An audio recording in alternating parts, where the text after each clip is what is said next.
jeudis soirs de 19h à 19h30.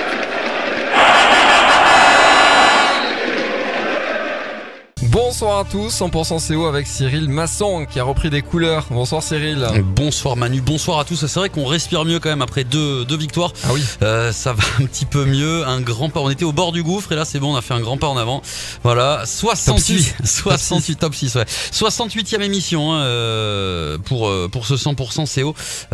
C'est pas mal. C'est pas mal. Ça Vivement commence la semaine prochaine. Vivement la semaine prochaine, il y aura des cadeaux, on fera gagner plein de choses pour fêter ça la semaine prochaine. Mais en attendant, ce soir, on reçoit deux invités qu'on est très content d'accueillir. Alors il y en a un, il est à la maison, il est venu tranquille. Je sais même pas si on l'a invité, il est juste venu. C'est Baptiste Delaporte. Salut Baptiste, grand habitué de 100% CO. Bonsoir. Il va nous raconter tout Baptiste. On va parler de l'équipe de France, évidemment. On va parler de Pau, on va parler de Bordeaux. À tes côtés, Baptiste, Julien Rueda. Alors Julien Rueda, vous le connaissez peut-être moins, vous le voyez pas sur le terrain. Encore que, il y a des petites vidéos sur YouTube où vous le voyez. Allez, je vous dis, vous voyez l'altercation il y a quelques années entre Christophe Furios et Fabien Galtier. C'est lui qui les sépare là. C'est lui, vous le voyez sur la vidéo, Julien Rueda, responsable développement du club. Salut Julien. Bonsoir. Merci d'être avec nous, avec toi. On va parler un petit peu des coulisses du développement du Castres Olympique hors terrain. Les nouvelles boutiques, il y a des améliorations au stade. Tu vas nous apprendre quelque chose, une bonne nouvelle au stade, un projet en tout cas en cours qui est assez sympa. Tu vas nous expliquer tout ça. Alors tout d'abord, avec toi Baptiste, je voudrais qu'on revienne sur cette partie face à Pau, victoire 26-16. Ça fait énormément de bien. Le maintien n'est pas acquis, loin de là. Il reste encore du temps, mais en tout cas, on respire beaucoup mieux. Oui, ça fait du bien d'avoir confirmé cette victoire à Agen, quoi. Et ça fait du bien d'avoir fait une prestation comme ça devant notre public à Pierre Fabre. Après, bon, c'était un gros combat. Les mecs, on s'est tous envoyés, quoi. Et la semaine avait été quand même studieuse. Du coup, c'était un gros combat, mais bon, il en reste encore une dizaine derrière, donc il va falloir continuer sur cette voie-là. Ce qui est bien, c'est que ça fait 2 matchs où vous enchaînez contre Agen et contre Pau. Une première mi-temps quasi parfaite, et ça, on l'avait pas vu depuis très longtemps. C'est vrai qu'on arrive à bien rentrer dans ces 2 matchs. Je pense que il y a eu une prise de conscience de la part de tous, et ça se ressent au club, ça se ressent à l'entraînement, ça se ressent dans la vie, même quand on est entre nous joueurs ou entre nous joueurs et staff. On sent vraiment que il faut qu'on fasse le job. C'est quelque chose de sérieux, et du coup je pense que ça se reflète beaucoup sur nos premières mi-temps, mais même sur l'ensemble de nos matchs. On sort de 2 performances quand même assez abouties. Qu'est-ce qui a changé entre les 2 mi-temps? Parce qu'il y a eu deux Castres Olympiques vraiment sur ce match. Une 30 premières minutes où vous écartez énormément, vous imposez des grandes séquences, on sent une vraie volonté de jouer. Et puis une deuxième mi-temps où on sent peut-être une volonté plus de contrôler, de l'extérieur en tout cas on a senti ça. Qu'est-ce qui s'est passé? Qu'est-ce que tu peux nous dire là-dessus? Sur ce match là de Pau, oui, parce qu'à Agen c'est peut-être moins vrai. On a fait à Agen, c'est vrai qu'on avait fait une belle première mi-temps. En seconde mi-temps on avait eu un petit pic où on était redescendu, mais on avait essayé de garder cette fougue parce qu'on est quand même allé chercher le bonus à la fin. Et là, à Pau, oui, je pense qu'on avait bien sûr qu'on voulait gagner ce match. C'était super important de gagner ce match à domicile, surtout au vu de la dernière prestation qu'on a offert à nos supporters à domicile, qui était vraiment pas quelque chose d'extraordinaire, où on a pris 27-0 contre le Racing. Donc je pense que l'envie de gagner ce match était très forte, et du coup je pense qu'on a voulu maîtriser et contrôler cette victoire. Elle a été bien fêtée cette victoire. Beaucoup de monde, notamment au chapiteau des supporters, qui est de plus en plus rempli. Et là, je me tourne vers toi parce que la transition est ainsi faite de manière assez magistrale. Merci Manu. Et Julien donc Rueda, je rappelle, chargé de responsable du développement du club. Ça fait partie, ça, des améliorations qu'il y a eu au cours des dernières années. Le chapiteau, l'accueil des supporters, ça a pris véritablement ce chapiteau supporter. C'est mieux avec la victoire quand même. Oui, c'est vrai. Mais là, il y avait déjà beaucoup de monde en avant-match pour la diffusion du match Pays de Galles-France. Donc c'est vrai que c'est un nouvel outil qu'on a mis en place depuis 2 années, qu'on a fait évoluer encore cette année avec un service réellement de brasserie où les gens peuvent se restaurer en avant, en après-match. Des animations, des DJ, des groupes. Voilà, l'idée c'est vraiment de faire un lieu de vie pour que les gens puissent venir au match, mais profiter avant et après aussi des différentes animations du stade Pierre Fabre. Donc voilà, c'est quelque chose qu'on va encore faire évoluer dans l'avenir, mais on est assez content parce que le public commence à prendre l'habitude de venir là-bas, et puis Et puis ça participe à la fête au stade Pierre Fabre. Alors il y a eu aussi il y a 2 ans, je crois, l'arrivée des jetons, hein, des tokens au sein du stade, le paiement par carte bleue directement aux buvettes. Alors c'est vrai que ça paraît assez simple, mais voilà, il fallait le mettre en place, fallait le lancer. Il y a eu le temps de le faire. Le Castres Olympique s'inspire beaucoup aussi de ce qui se fait ailleurs et pas uniquement dans le rugby d'ailleurs, hein, d'une manière générale dans les sports co. Ouais. Oui, bien sûr, on essaie d'être à l'écoute de ce qui se fait ailleurs et voilà, notre objectif au quotidien, c'est d'amener du service pour que voilà, le public au stade Pierre Fabre puisse passer des bons moments avec le moins de freins possible. Donc c'est vrai que le paiement carte bleue, ça évite de faire la queue au jeton, de refaire la queue à la buvette. Voilà, les gens arrivent, ils peuvent payer directement sur les buvettes. On essaie sans arrêt de mettre des petites choses un petit peu innovantes, sans tomber forcément dans ce qu'on voit ailleurs, le stade connecté où les gens ont la tête sur le téléphone. C'est pas ce qu'on veut. Nous, on préfère avoir le réseau social avec les gens qui travaillent à la buvette. En ce sens, d'ailleurs, on en parlait tout à l'heure, voilà, on a des projets, on va sûrement créer prochainement un pub au stade Pierre Fabre, voilà, dans l'enceinte du stade, qui sera ouvert les jours de match, où les gens pourront consommer de manière différente. Voilà, c'est un service plus qu'on leur amène. Quand tu parles de pub, voilà, parce que tu parles aussi de l'ambiance, le décor, voilà, ce sera plus la buvette classique qu'on connaît, il y aura vraiment ce décor-là. Voilà, on proposera d'autres types de bières, une petite musique qui va bien avec, une possibilité de s'installer confortablement. Voilà, enfin, c'est encore à l'état de projet, mais on devrait peut-être le voir à la fin d'année et à coup sûr l'année prochaine sinon.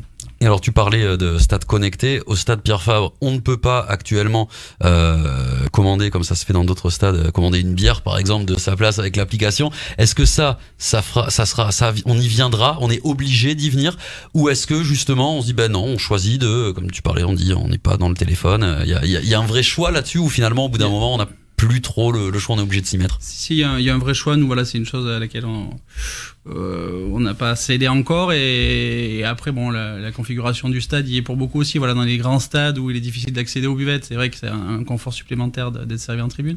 Là, les gens ont des buvettes aux 4 coins du stade, et puis pour nous, ça participe à l'événement et au match d'aller échanger avec le public adverse, avec les supporters, avec les joueurs au groupe qui sont sans arrêt autour du stade aussi. Donc pour l'instant, non, on a eu occasionnellement mis en place des distributeurs, enfin des gens qui distribuent de la bière dans les tribunes. Donc ça, sur les grosses affluences, on continuera à le mettre en place, puisque là, c'est un peu plus difficile d'accéder aux buvettes. Donc c'est une chose qui verra à nouveau au jour à l'été, je pense. Donc toi Manu, de toute façon, c'est quoi, 45 secondes d'accès à une buvette pour toi, Maxime? Alors, ça fait 46 fois qu'on emploie le mot bière, à consommer évidemment avec modération, hein, s'il vous plaît, voilà. Enfin, si j'arrive pas à faire sponsoriser l'émission pareil de Ken d'ici la fin de l'année, c'est quand même terrible.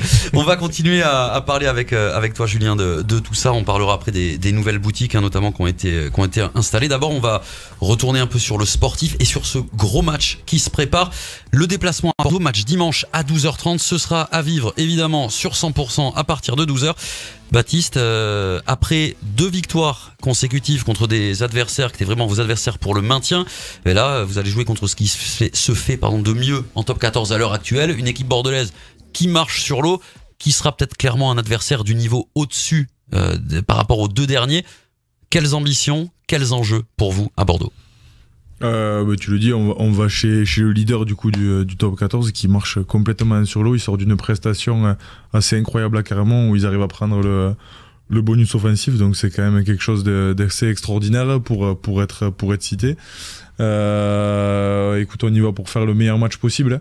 C'est vrai qu'on sort de 2 grosses performances. Il faut qu'on arrive à maintenir le cap, à maintenir notre progression et à aller là-bas pour faire le meilleur match possible, quoi. On part pas la tête baissée parce qu'on va chez le leader, justement. Non, on sort de 2 bons matchs, on s'est nourri de ça, mais pour autant on n'est pas rassasié non plus, quoi. Donc je pense qu'on a envie d'aller faire le meilleur match possible à l'UBB. Est-ce que vous n'allez pas être complètement libéré aussi, finalement, parce que voilà, les points ont été pris à Agen, les points ont été pris contre Pau.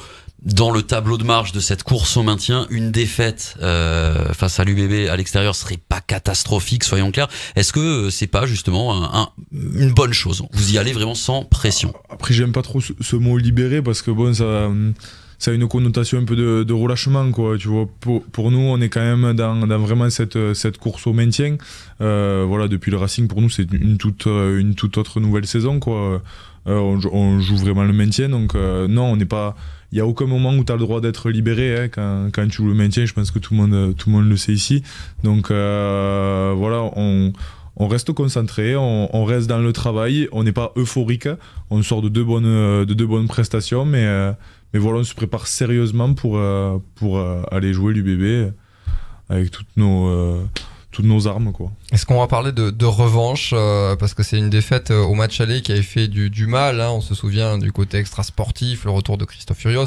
Voilà, il y a de l'eau qui est passée sous les ponts, mais est-ce que vous, en tant que joueur, dans la tête, il y aura ce petit mot de revanche?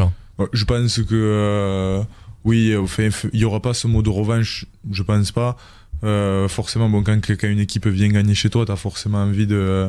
Ça, c'est le fait de l'Ardoise, l'histoire de l'Ardoise. Exactement, ouais. Mais bon, que ça soit l'UBB ou une autre équipe, c'est la même chose. Et après, oui, forcément qu'on est beaucoup de joueurs à avoir une histoire avec Christophe. Mais pour ce match-là, je pense pas que ce soit quelque chose de hyper positif à mettre en avant. Voilà, dans les têtes des mecs, c'est juste on va chez le leader, ça va être un gros combat. Et on n'y va pas en baissant la tête, on y va pour faire notre meilleur match possible. Ce sera particulier pour toi quand même, parce que tu dis beaucoup de joueurs ont une histoire. Avec lui, toi aussi, il t'a lancé dans le grand bain professionnel, il t'a fait confiance, voilà, véritablement.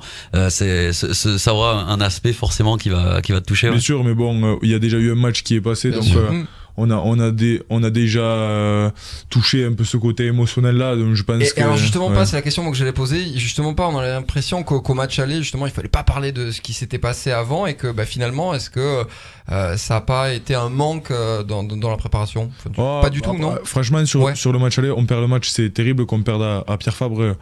Enfin, personne n'aime perdre à domicile, mais c'était un très gros match, quoi. Oui. Ça a été un très gros score, et c'était un match serré. Donc je pense qu'on l'avait bien préparé, ce match-là.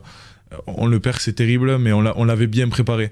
Et je pense qu'il faut qu'on le prépare un peu de la même manière, hein. On est dans un monde pro, on est dans un monde où on cherche vraiment de la performance.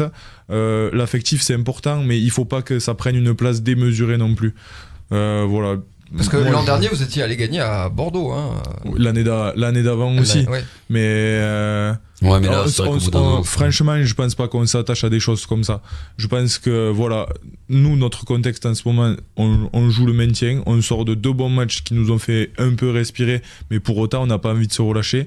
On n'y va pas non plus libéré, on y va peut-être un peu plus serein au niveau comptable, mais ça veut pas dire qu'on va se lâcher, qu'on va jouer libéré, que ça va être du lancer des 22, ouais, d'accord, ouais, on veut faire un match sérieux, quoi. 100% CO, Baptiste Delaporte et Julien Rueda qui sont avec nous sur 100%. 100% CO. Tous les jeudis soirs de 19h à 19h30. La mi-temps est passée, Cyril Vincent. 68e émission, et tu me lances le jingle au bon moment. C'est la première fois que ça arrive, je crois. Franchement, c'est bien. Mais au bout de 68 fois, on commence à être rodé, Manu. Et ça me touche énormément. Avec toi, Julien, on va parler de l'aspect merchandising. Voilà. Alors derrière ce mot barbare, je veux que tu nous parles des nouvelles boutiques. Et puis juste après, avant la fin de cette émission, Baptiste, tu vas nous parler de l'équipe de France. Bien évidemment, je te laisse pas partir sans que tu nous racontes un petit peu. Il y a eu une nouvelle boutique au stade. Petit moment, plusieurs mois. Il y a aussi eu à la fin de l'année 2019 une nouvelle boutique sur la zone de la Chartreuse. Développement, merchandising. Le CO devient une marque. Oui, voilà, c'est ça le but, et que le CO soit une véritable marque pour les supporters et au-delà pour tous les castrés. La boutique Zone de la Chartreuse était pour répondre à une demande de notre public, voilà, qui habitait en dehors de Castres et qui avait des difficultés à accéder au centre-ville. Donc ça nous permet d'aller à la rencontre de ce public-là, d'avoir une surface de vente plus importante avec une boutique sur laquelle on pourra faire plus d'animation. Donc voilà, ça sera des séances de dédicaces, des after-work, pourquoi pas des petits déj pour les abonnés avec des ventes privées, des choses comme ça.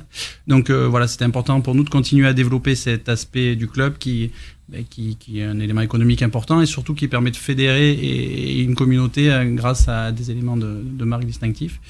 Voilà, mais on a quand même souhaité, je tiens à le préciser, garder la boutique en ville parce que voilà, on veut participer aussi au développement du centre-ville de Castres. On a ramené nos bureaux rue Théron-Perrier aussi dans le centre-ville à proximité du stade. Donc voilà, développer mais conserver aussi cette attache dans le centre-ville. Pas quitter le centre de Castres. Un mot aussi, Julien, sur une des nouveautés qui concernera pas les pros à proprement parler, mais qui concernera les futurs pros. On va bientôt avoir au stade du Reil ce que vous appelez la maison des Olympiens. Oui, tout à fait. On a enfin réussi à mettre en place ce projet. Je remercie les collectivités qui nous ont aidés d'ailleurs dans la mise en place de ce projet. Mais c'est vrai que voilà, il nous manquait une infrastructure de haut niveau pour nos jeunes joueurs au Stade du Reil, un peu à l'instar du Levezou, voilà, toute proportion gardée.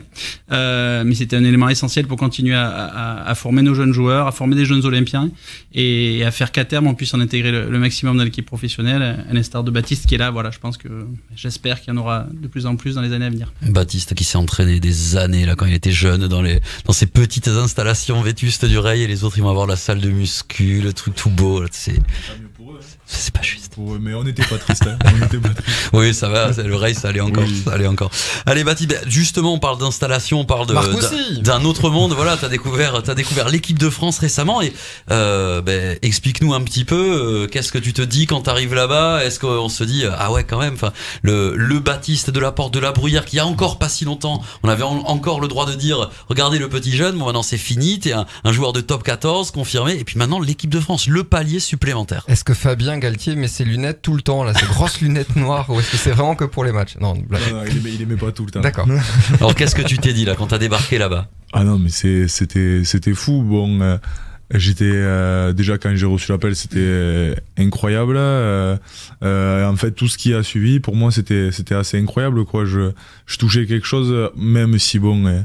Il n'y a pas de sélection, j'ai pas fait de match ni rien, je monte juste m'entraîner avec le groupe, mais déjà rien que ça pour moi c'est déjà quelque chose de joli quoi, de quelque chose de beau.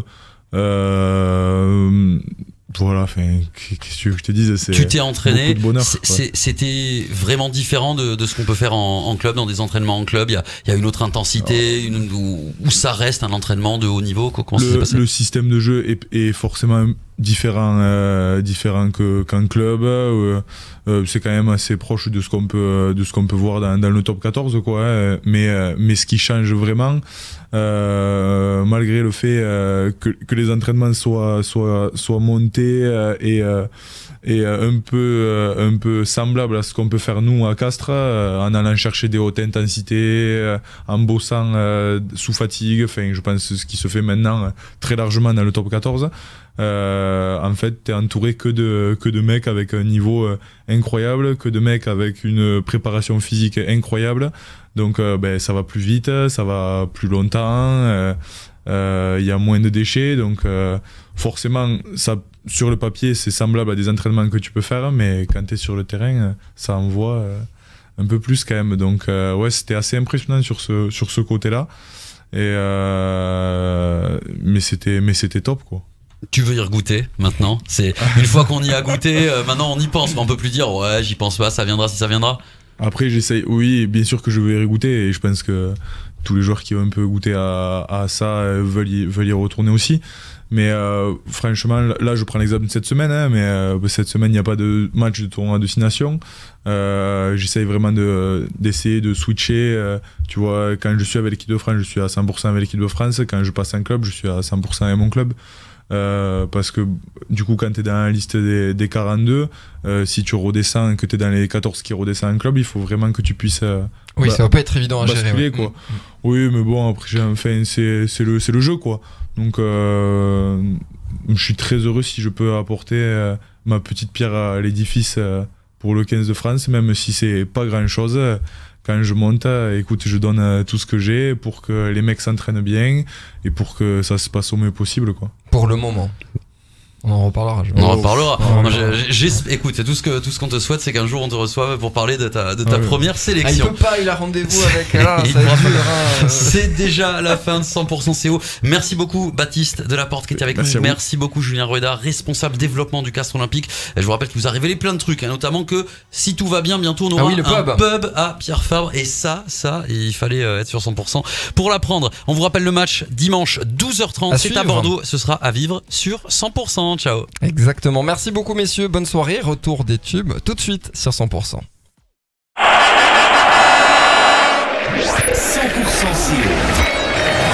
Tous les jeudis soirs de 19h à 19h30.